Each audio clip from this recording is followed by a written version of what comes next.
ಮಲ್ನಾಡ್ ರೆಸಿಪಿಗೆ ಸ್ವಾಗತ. ಇವತ್ತು ನಾವು ತುಂಬಾ ರುಚಿಯಾದಂಥ ಹುಣಸೆ ಹಣ್ಣಿನ ಚಿತ್ರಾನ್ನವನ್ನ ಹೇಗೆ ಮಾಡೋದು ನೋಡೋಣ. ನೀವು ಒಂದ್ಸರಿ ಈ ರೀತಿ ಹುಣಸೆ ಹಣ್ಣಿನ ಚಿತ್ರಾನ್ನವನ್ನ ಟ್ರೈ ಮಾಡಿ. ಅದ್ಭುತವಾದಂತಹ ರುಚಿ. ಬೆಳಗಿನ ತಿಂಡಿಗಾಗಿರ್ಬೋದು ಅಥವಾ ಲಂಚ್ ಬಾಕ್ಸಿಗಾಗಿರ್ಬೋದು ಅಥವಾ ರಾತ್ರಿ ಅನ್ನ ಏನಾದರೂ ಮಿಕ್ಕಿತ್ತು ಅಂತ ಹೇಳಿದಾಗ ಈ ರೀತಿ ಒಗ್ಗರಣೆಯನ್ನು ಹಾಕ್ಕೊಳ್ಬಹುದು. ತುಂಬಾ ರುಚಿಯಾಗಿರುತ್ತೆ. ತಡ ಯಾಕೆ, ಮಾಡೋದು ಹೇಗೆ ನೋಡೋಣ. ಮೊದಲಿಗೆ ಒಂದು ಪಾತ್ರೆಗೆ ಒಂದು ಅರ್ಧ ಟೀ ಸ್ಪೂನ್ ಆಗುವಷ್ಟು ಮೆಂತ್ಯ ಕಾಳು ಹಾಗೆ ಒಂದು ಅರ್ಧ ಟೀ ಸ್ಪೂನ್ ಆಗುವಷ್ಟು ಜೀರಿಗೆಯನ್ನು ಸೇರಿಸಿಕೊಂಡು ಯಾವುದೇ ರೀತಿ ಎಣ್ಣೆ ಏನು ಹಾಕ್ಕೊಳ್ದೆ ಹಾಗೆ ಡ್ರೈ ರೋಸ್ಟ್ ಮಾಡ್ಕೊಳ್ಬೇಕು.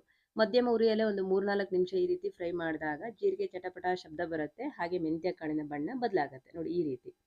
ಸೊ ಇವಾಗ ಚೆನ್ನಾಗಿ ಫ್ರೈ ಆಗಿದೆ. ಫ್ಲೇಮ್ ಆಫ್ ಮಾಡಿಬಿಟ್ಟು ಸ್ವಲ್ಪ ತಣ್ಣಗಾದ್ಮೇಲೆ ಒಂದು ಕುಟಾಣಿಗೆ ಹಾಕಿ ಚೆನ್ನಾಗಿ ಕುಟ್ಕೊಂಡ್ರೆ ಇವಾಗ ಸ್ಮೂತ್ ಆದಂಥ ಪುಡಿ ರೆಡಿ ಆಗುತ್ತೆ. ಜಾಸ್ತಿ ಇದ್ರೆ ನೀವು ಮಿಕ್ಸರ್ ಜಾರಿಗೆ ಕೂಡ ಹಾಕ್ಕೊಳ್ಬಹುದು. ಇವಾಗ ಕುಟ್ಟಿರುವಂತಹ ಮೆಂತ್ಯ ಮತ್ತು ಜೀರಿಗೆ ಪುಡಿಯನ್ನು ಪಕ್ಕದಲ್ಲಿ ಇಟ್ಕೊಂಡು ಒಗ್ಗರಣೆ ಹಾಕೋದು ಹೇಗೆ ನೋಡೋಣ.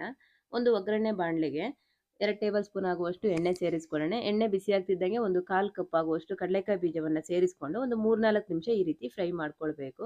ಕಡಲೆಕಾಯಿ ಬೀಜ ಜಾಸ್ತಿ ಬೇಕು ಅನ್ನೋರು ಇಷ್ಟ ಇದ್ದರೆ ಇನ್ನೂ ಜಾಸ್ತಿ ಕೂಡ ಹಾಕ್ಕೊಳ್ಬಹುದು. ಒಂದು 3-4 ನಿಮಿಷ ಅಂತ ಹೇಳಿದಾಗ ಸಿಪ್ಪೆ ಎಲ್ಲ ಪಟಪಟ ಅಂತ ಬಿಟ್ಕೊಳ್ಳುತ್ತೆ, ಬಣ್ಣ ಕೂಡ ಬದಲಾಗತ್ತೆ.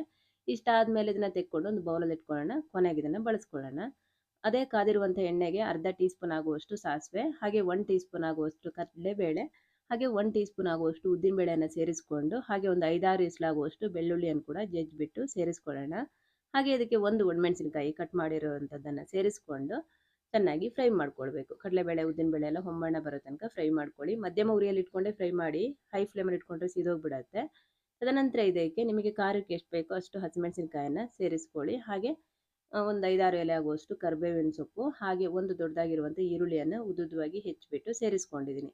ಈರುಳ್ಳಿ ಕೂಡ ಇನ್ನೂ ಜಾಸ್ತಿ ಕೂಡ ಹಾಕ್ಕೊಳ್ಬೋದು ಇಷ್ಟ ಇದ್ದವರು. ಇದನ್ನು ಕೂಡ ಹಸಿ ವಾಸನೆ ಹೋಗೋ ತನಕ ಚೆನ್ನಾಗಿ ಫ್ರೈ ಮಾಡ್ಕೊಳ್ಬೇಕು. ತದನಂತರ ಇದಕ್ಕೆ ಒಂದು 1/4 ಟೀ ಸ್ಪೂನ್ ಆಗುವಷ್ಟು ಅರಿಶಿಣದ ಪುಡಿಯನ್ನು ಬಿಸಿ ಎಣ್ಣೆಗೆ ಹಾಕಿ ಫ್ರೈ ಮಾಡ್ಕೊಳ್ಳೋಣ. ಬಿಸಿ ಎಣ್ಣೆಗೆ ಅರಿಶಿಣದ ಪುಡಿ ಹಾಕೊಳ್ಳೋದ್ರಿಂದ ಬಣ್ಣ ಚೆನ್ನಾಗಿ ಬರುತ್ತೆ. ನೀಟಾಗಿ ಫ್ರೈ ಆಗಿದೆ ನೋಡಿ, ಹಸಿ ವಾಸನೆ ಎಲ್ಲ ಹೋಗಿದೆ ಈರುಳ್ಳಿದು. ಇವಾಗ ಇದಕ್ಕೆ ಹುಳಿ ರಸವನ್ನು ಸೇರಿಸ್ಕೊಳ್ಳೋಣ. ನಾನು ಒಂದು ನಲ್ಲಿಕಾಯಿ ಗಾತ್ರದಲ್ಲಿ ಹುಣಸೆಹಣ್ಣನ್ನು ನೀರನ್ನು ನೆನೆಸಿಟ್ಟು ಅದನ್ನು ಕಿವುಚ್ಬಿಟ್ಟು ಆ ರಸವನ್ನು ಹಾಕ್ಕೊಳ್ತಾ ಇದ್ದೀನಿ. ಹೆಚ್ಚು ಕಡಿಮೆ ಒಂದು 1/4 ಕಪ್ ಆಗುವಷ್ಟು ಹುಣಸೆಹಣ್ಣಿನ ರಸ ಇದೆ.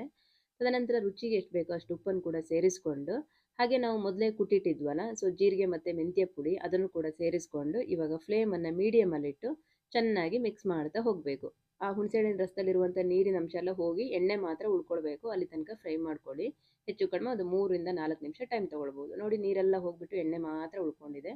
ಈ ರೀತಿ ಗೊಜ್ಜು ಮಾಡಿಕೊಂಡು ನೀವು ಫ್ರಿಜ್ನಲ್ಲಿ ಎತ್ತಿಟ್ಕೊಂಡ್ರಿ ಅಂತ ಹೇಳಿದರೆ ಒಂದು ವಾರಗಟ್ಟಲೆ ಇಟ್ಕೊಂಡು ಬಿಸಿ ಅನ್ನ ಮಾಡಿಕೊಂಡು ಗೊಜ್ಜನ್ನು ಕಲಿಸ್ಕೊಳ್ಬೋದು. ಇವಾಗ ಗೊಜ್ಜು ರೆಡಿ ಆಯಿತು. ಇದಕ್ಕೆ 2 ಕಪ್ ಆಗುವಷ್ಟು ಮಾಡಿಟ್ಟಿರುವಂಥ ಅನ್ನವನ್ನು ಸೇರಿಸ್ಕೊಳ್ತಾ ಇದ್ದೀನಿ. ಹಾಗೆ ಒಂದು 1/4 ಕಪ್ ಆಗುವಷ್ಟು ಹಸಿ ತೆಂಗಿನಕಾಯಿ ತುರಿ ಹಾಗೆ ಒಂದು 2 ಟೇಬಲ್ ಸ್ಪೂನ್ ಆಗುವಷ್ಟು ಸಣ್ಣದಾಗಿ ಹೆಚ್ಚಿರುವಂಥ ಕೊತ್ತಂಬರಿ ಸೊಪ್ಪನ್ನು ಕೂಡ ಸೇರಿಸ್ಕೊಂಡು ಫ್ಲೇಮನ್ನು ಸಿಮ್ಮಲ್ಲಿ ಇಟ್ಕೊಂಡು ಇವಾಗ ನೀಟಾಗಿ ಮಿಕ್ಸ್ ಮಾಡ್ಕೊಳ್ತಾ ಇದ್ದೀನಿ. ಬಿಳಿ ಅನ್ನ ಕಾಣದಿರೋ ರೀತಿ ಮಿಕ್ಸ್ ಮಾಡ್ಕೊಳ್ಳಿ. ಮೊದಲೇ ನಾವು ಉಪ್ಪು ಹಾಕಿದ್ದೀವಿ, ಅದಕ್ಕೋಸ್ಕರ ಈ ಟೈಮಲ್ಲಿ ಉಪ್ಪು ಹಾಕೊಳ್ಳೋದು ಬೇಡ. ಆಮೇಲೆ ಮಿಕ್ಸ್ ಮಾಡಿದ ಮೇಲೆ ಉಪ್ಪು ಕಡಿಮೆ ಅನಿಸಿದರೆ ಬೇಕು ಅಂದರೆ ಹಾಕ್ಕೊಳ್ಬೋದು. ನನಗೇನು ಉಪ್ಪು ಬೇಕು ಅನಿಸಿಲ್ಲ, ಸೊ ನಾನು ಮತ್ತೆ ಉಪ್ಪು ಹಾಕಿಲ್ಲ. ಕೊನೆಯಲ್ಲಿ ಮೊದಲೇ ಫ್ರೈ ಮಾಡಿಟ್ಟಿರುವಂಥ ಕಡಲೆಕಾಯಿ ಬೀಜವನ್ನು ಕೂಡ ಸೇರಿಸ್ಕೊಂಡು ಒಂದ್ಸರಿ ಮಿಕ್ಸ್ ಮಾಡಿದರೆ ನಮಗೆ ರುಚಿಯಾದಂಥ ಹುಣಸೆಹಣ್ಣಿನ ಚಿತ್ರಾನ್ನ ರೆಡಿ ಆಗುತ್ತೆ. ಈ ರೀತಿ ನಾವು ಕೊನೆಯಲ್ಲಿ ಕಡಲೆಕಾಯಿ ಬೀಜ ಸೇರಿಸ್ಕೊಳ್ಳೋದ್ರಿಂದ ಒಂದು ರೀತಿ ಕರಮ್ ಕಟಮ್ ಕಟಮ್ ಅನ್ನೋ ಥರ ಇರುತ್ತೆ.